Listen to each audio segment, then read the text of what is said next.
Histoire de sentier vous est présentée par la Capitale Assurance Générale, l'assureur québécois des motoneigistes. Choco et Yamaha. Bienvenue à Histoire de sentier. Cette semaine, on est en Haute-Mauricie. On vient faire du hors-piste. Ça va être malade. Oh. Ah, il annonçait pas de neige. Youhou!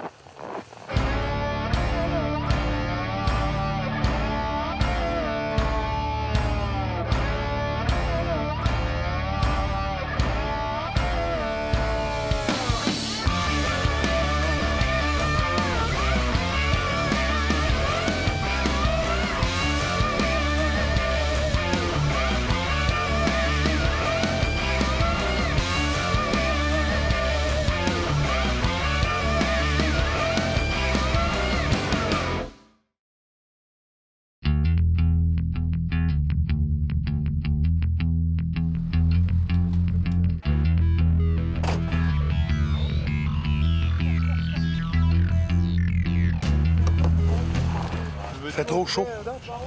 Là, j'ai chaud. Il faudra que j'enlève une couche.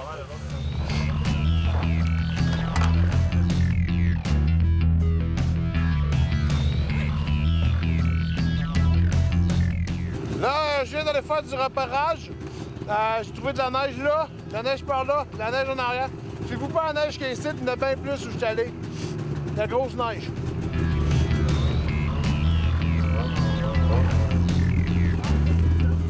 Aujourd'hui, on est venu faire du hors-piste dans le coin de la Tuque. En fait, on est au relais 22 1000 et on est avec David et sa gang. Puis vraiment, on trippe parce qu'on découvre des terrains de jeu très proches, très agréables où on peut venir s'amuser. Et ça, c'est le fun. Puis on est entre gars. On aurait pu être avec des filles aussi, parce qu'il y a des filles qui sont excellentes en hors-piste, mais on s'amuse vraiment beaucoup.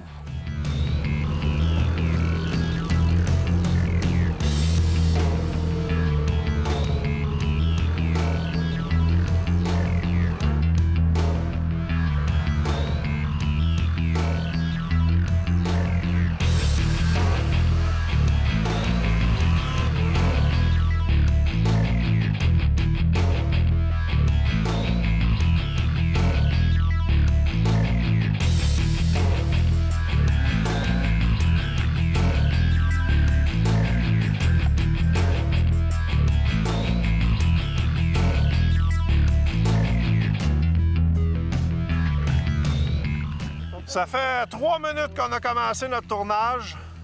Philippe est pris. David est plus pris, mais il était pris. Juste en arrière là, Jérémy est pris. Mais tout le monde a le sourire. Hop. Là, je suis pas sûr que j'ai encore le sourire. Pourquoi on s'intéresse au hors-piste? En fait, le hors-piste, c'est vraiment un marché qui est de plus en plus en progression. Là, on le voit dans les ventes, des choses comme ça. Puis l'arrivée des nouvelles machines aussi technologiques, ça donne le territoire. Ici, on a un grand territoire, puis ça donne l'accessibilité, dans le fond. Là. On n'a plus besoin d'avoir de la machinerie pour entretenir des sentiers ou des choses comme ça. C'est de partir à l'aventure, de lac en lac ou de prendre des trips d'été, après ça, les ouvrir. Fait que le hors-piste, tant qu'à moi, c'est le véhicule qui nous permet vraiment de découvrir tout notre territoire et toute sa splendeur, on pourrait dire.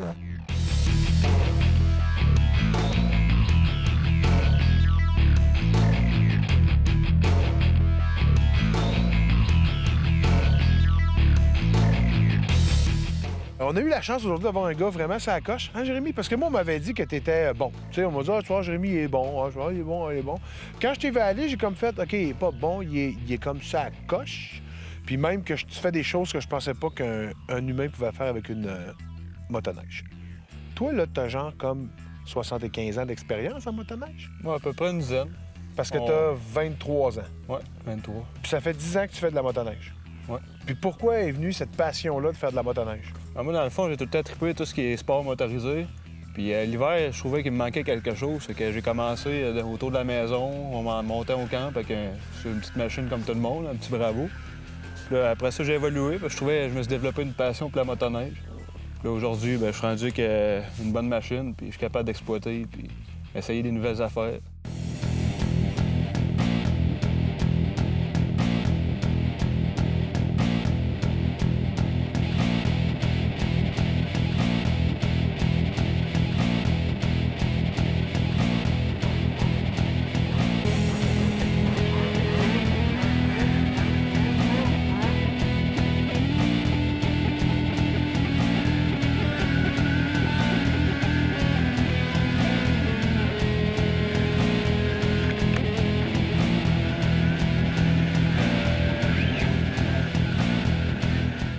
qu'aujourd'hui, c'était une petite randonnée bien classique en hors-piste pour le plaisir à la tuque. Tu sais, on était avec une gang de boys, avec les gars de la tuque, on a bien du fun.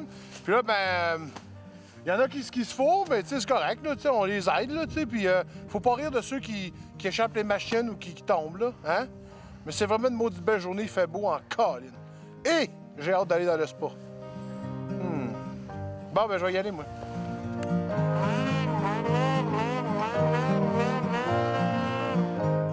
Je trouvais qu'il y avait une meilleure place de stationnement ici. Je suis venu la mettre là en attendant.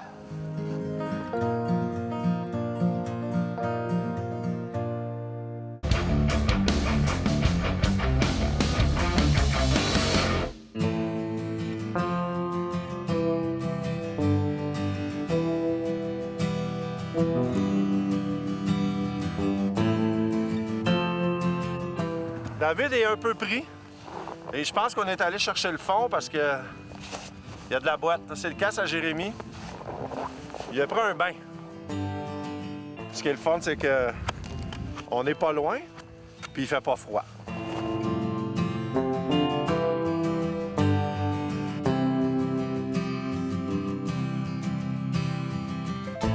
Fait que par solidarité, j'ai pris ma machine pour montrer aux gars de la tuque qu'il n'y a pas juste eux autres qui se fourrent, tu sais, dans une vase sans fin.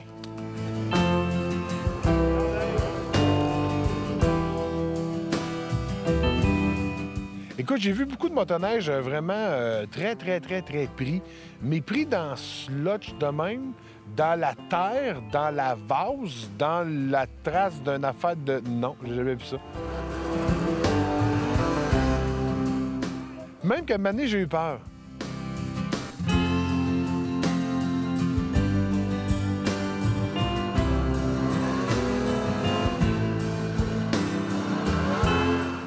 On dirait que ça fait, quoi, 4-5 heures qu'on roule. Non, non, ça fait 20 minutes qu'on est ici. 1, 2, 3, go! Alors, on a utilisé vraiment plusieurs techniques. Il y a eu le « tasse-toi, donne du gaz, mets ça, qu'est-ce que tu fais? Ah ouais, on va le lever, on va remettre de la neige, on va mettre des branches, on va mettre des sapins, on y fait-tu des raquettes? Veux-tu qu'on aille chercher un hélicoptère? »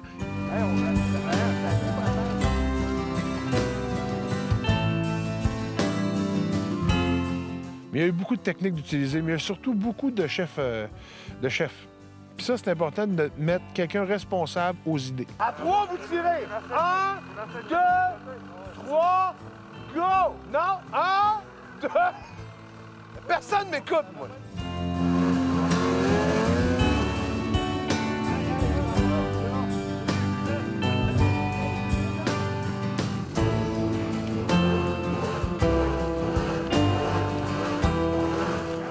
Je pensais qu'on allait devoir abandonner la motoneige là puis revenir une autre fois. Mais non, on a toujours espéré. Puis l'espoir, là, on en a besoin. Même si ça fait 4h30 qu'on est là, qu'on est en rond, qu'on rit, puis qu'on traite David de pas bon. Même si on est là, on aime ça, l'espoir. Ça prend toujours quelqu'un pour se sacrifier. Il faut aller chercher le bungee qui est après, là, derrière la motoneige.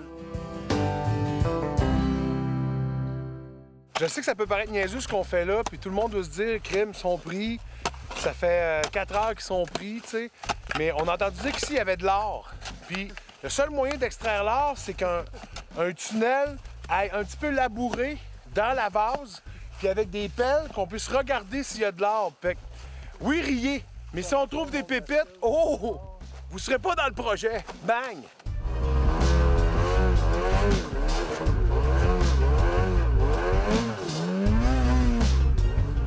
Puis on a utilisé les bungees en tirant sur les bungees après 2 autres skidoo. Fait que les 2 autres motoneiges étaient comme. Il y avait étiré le bungee au maximum, puis nous on tirait le bungee de même. Je pense que c'est ça qui l'a fait sortir. Puis aussi parce qu'on était vraiment à bout, puis on avait faim. Puis on savait que c'était du porc qu'on mangeait ce soir-là, puis on avait vraiment faim de manger du porc. Moi les gars, je suis fier de vous autres. Savez-vous pourquoi je suis fier? Parce qu'il n'y a personne qui a abandonné. On est tous restés avec David. Puis on l'a accompagné. Personne n'a voulu partir. Oui, on a voulu partir. Mais on y croyait. Tu sais, sincèrement, si tu as 2 minutes pour te défendre, pour nous avoir fait perdre 4h30, c'est maintenant. Parce que, tu sais, hier, on s'est rendu compte, en fait, que l'expression « dans le doute, gaz au fond », c'est pas tout le temps bon. Hey, non. Hey, honnêtement, là, c'est... Dans ma tête, on était en avant des arbres, puis tout ça, puis, tu sais, je savais que j'étais rentré dans une ligne de Lumberjack, mais jamais j'aurais pensé que ça aurait défoncé de même. Parce que j'étais vraiment... Ouais, la neige, j'ai dormi pas mal. Je gaze, ça fait... Je suis en train de couler.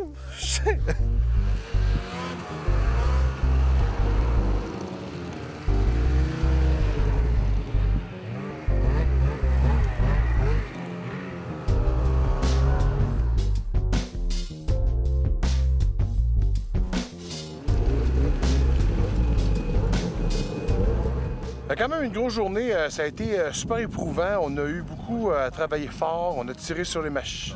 En fait, la machine à David. Puis vraiment, c'était une journée. Je pense qu'on a appris beaucoup aujourd'hui. Et c'est de se méfier des petits trous où on voit un petit peu d'eau. Se méfier de ça. Mais somme toute, on s'est vraiment bien amusé. Là. Le 4 minutes qu'on a fait était écœurant.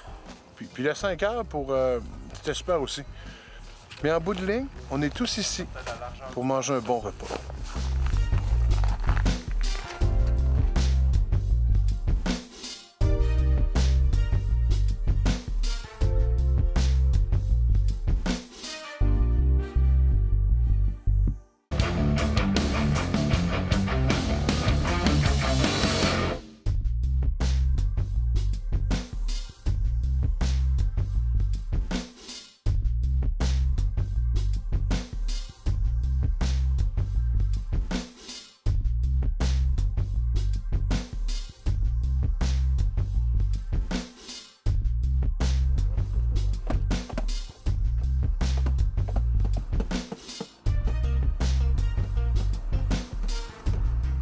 Donc aujourd'hui, on est au relais 22 encore, évidemment, comme on était hier, mais là, il est vraiment tôt.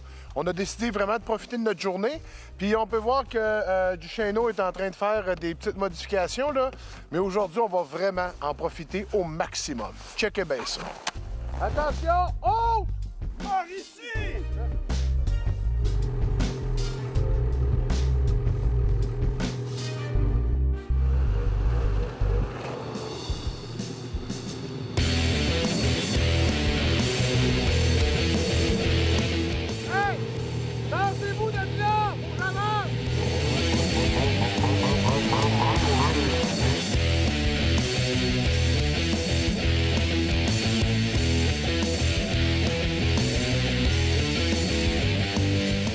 David, est-ce que ici, vous voulez garder des endroits secrets ou vous êtes vraiment à l'aise d'ouvrir le territoire pour que tout le monde puisse venir essayer? En fait, on est vraiment à l'aise d'ouvrir le territoire parce qu'ici, on a tellement un grand domaine au niveau de la neige, puis avec de la grande quantité, que ça nous permet vraiment d'inviter du monde, parce qu'il faut pas oublier aussi, c'est une question de capacité d'accueil. Hein? Ouais. Puis quand on regarde vraiment l'hébergement, où ce que les plateaux, ici, on est au 22, puis là, on monte jusqu'au réservoir Gouin, c'est vraiment entre ces distances-là. À l'époque, il y a eu des grands feux. Les souches, là, ils ont comme pourri. C'est juste de la mousse à travers les arbres.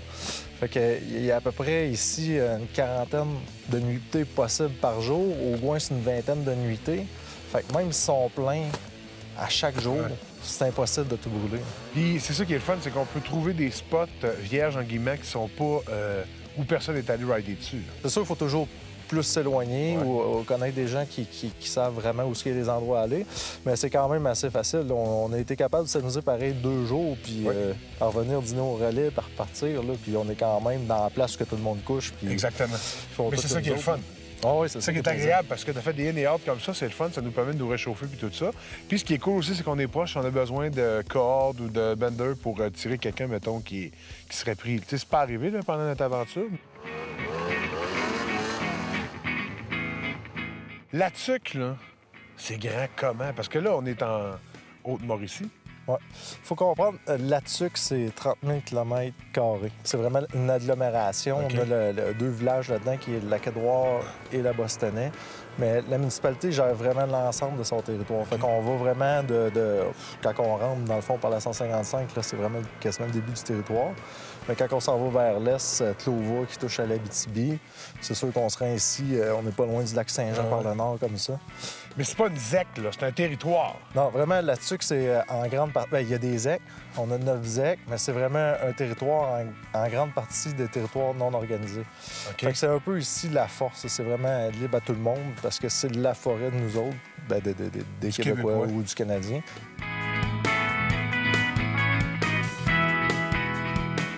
En fait, toi, t'es un vrai gars de bois. En ce moment, on est où, genre? Là, on est au relais 22. C'est la route 10, au kilomètre 61. C'était un relais de forestier qui a servi pour les coupes de bois. Maintenant, c'est rendu un relais pour le tourisme, les chalets. Parce que moi, je suis propriétaire de chalets quelques kilomètres d'ici. Fait que VTT, l'été, moto, skidoo. Puis, tu connais beaucoup les spots, tu sais où aller, là. Ben, c'est sûr qu'on apprend son territoire, vu qu'on vient souvent. Ouais. On se promène partout, puis on connaît la place. Tu disais que c'était probablement le sport motorisé dans lequel tu peux le plus improviser. Qu'est-ce que tu veux dire par là? Ben, en skidoo, en motoneige, tu vois quelque chose, tu te fais une ligne dans ta tête, puis tu peux l'essayer, puis le pire des choses, tu vas forcer après ton skidoo. C'est dur de se blesser, de se faire mal. Puis c'est l'imagination. Tant que tu as de l'imagination, tu peux essayer des choses. Puis tu me disais tantôt aussi que t'haïs bien ça, tirer ses skis parce que t'es grand, tu te fais mal dans le dos. Ton truc, toi, c'est quoi déjà? Gaz au fond, lâche-le pas. Parce que pourtant, quand on s'est pris avec notre chum David hier, toi, tu t'es pris tout seul, maintenant dans une côte, puis tout seul, t'es sorti de là sans rien faire, sans forcer. Genre, y a-tu une fois dans ta vie, toi, en faisant du skidoo, de la motoneige, où t'as eu peur? Où t'es toujours comme « Yeah, j'y vais, je suis le roi de la montagne ». J'ai eu peur, je dirais pas, mais des petites frayeurs, ça arrive. Surtout lorsque la lumière est pas bonne. Hein. Des fois, on voit pas tout le temps les bosses, les trous.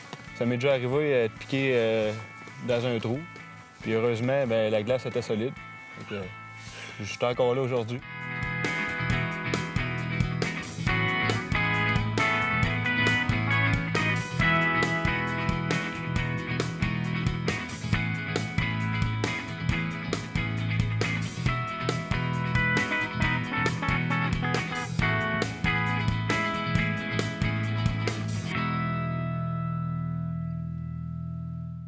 Vous avez envie de venir faire une randonnée avec moi et Ken et toute l'équipe d'Histoire de Sentier, c'est-à-dire moi et Ken, eh bien, voilà votre chance. Allez vous inscrire sur notre page Facebook, puis vous allez peut-être vous retrouver ici même, au Rabasca Lodge, avec une soirée dans un chalet extraordinaire, de la bouffe super cool, mais une journée, une randonnée de Mongol avec moi puis Ken. Ça va être malade. Allez vous inscrire sur notre page Facebook. Let's go! OK, Ken, on y va. On va rider. Dépêche-toi. Ah oui. Ken. Ah oui. Ken.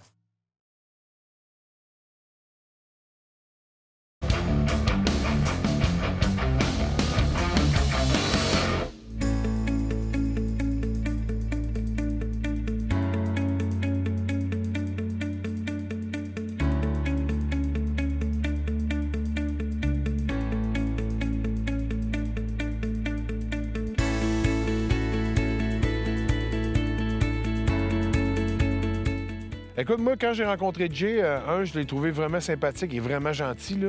Mais quand je l'ai vu rider, j'ai fait « Oh là là, c'est vraiment un... » Il m'impressionne. Tu le regardes aller, tu fais « Ah, ouais, on peut faire ça avec des motoneiges. Je savais même pas qu'on pouvait faire ça, tu sais. » Puis Mané, il me dit « Moi, ça, c'est ta motoneige. » J'ai fait « No way! » Parce que ça me tente pas de voir qu'est-ce que ma motoneige peut faire. Tu sais, je vais le faire moi-même ou je le ferai jamais.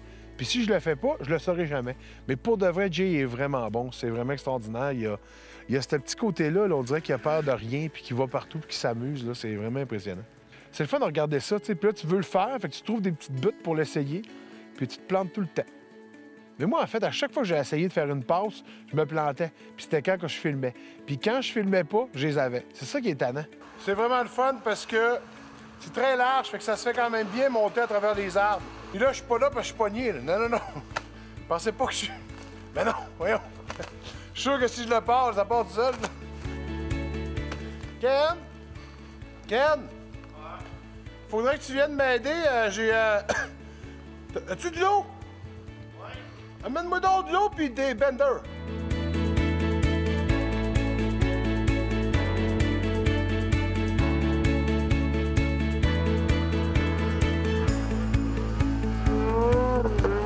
Puis pour toi, une journée parfaite en motoneige, c'est quoi?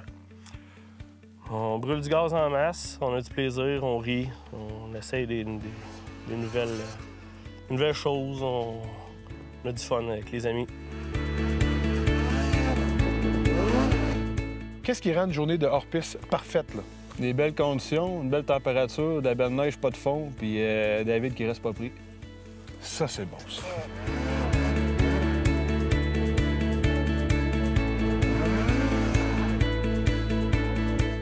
Ta journée idéale à toi, d'hors-piste, c'est quoi? Moi, je te dirais... Je veux pas être cliché, là, mais une vraie journée d'hors-piste, pour moi, là, c'est être avec une gang de gars dans le bois, à tirer ses skidoo, parler entre nous autres, s'amuser, puis toi, comment ça va bien. Puis faire de l'exploration. Personnellement, oui, c'est le fun, trouver un petit parc à neige, s'amuser, mais j'aime aussi faire des trails plus tête avec des rockers. Ouais. On va plus loin, faire du grand chemin.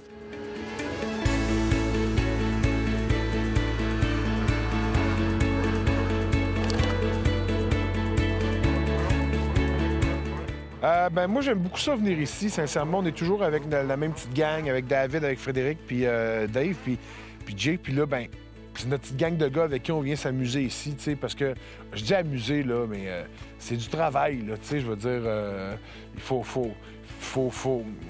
penser à faire chauffer les machines, il faut penser à donner du gaz assez pour avancer, il faut penser à mettre du linge, mais pas trop, parce que si on a trop chaud, c'est pas bon.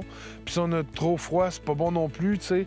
Parce que, tu sais, là, je sais que c'est tannant, parce que, tu sais, mes enfants disent « Tu vas encore t'amuser en skidoo, en motoneige? » Mais non, papa, il travaille. Puis, tu sais, c'est du gros travail. Comme là, tu sais, je suis brûlé, là, faire des entrevues de même, c'est vraiment, sincèrement... vraiment lourd, c'est difficile, là, tu sais, ça me donne mal dans le dos. Mais c'est vraiment agréable de venir travailler dans des conditions comme ça. Sincèrement, c'est le fun. Il y a plein de beaux souvenirs dans ma tête. Là, que...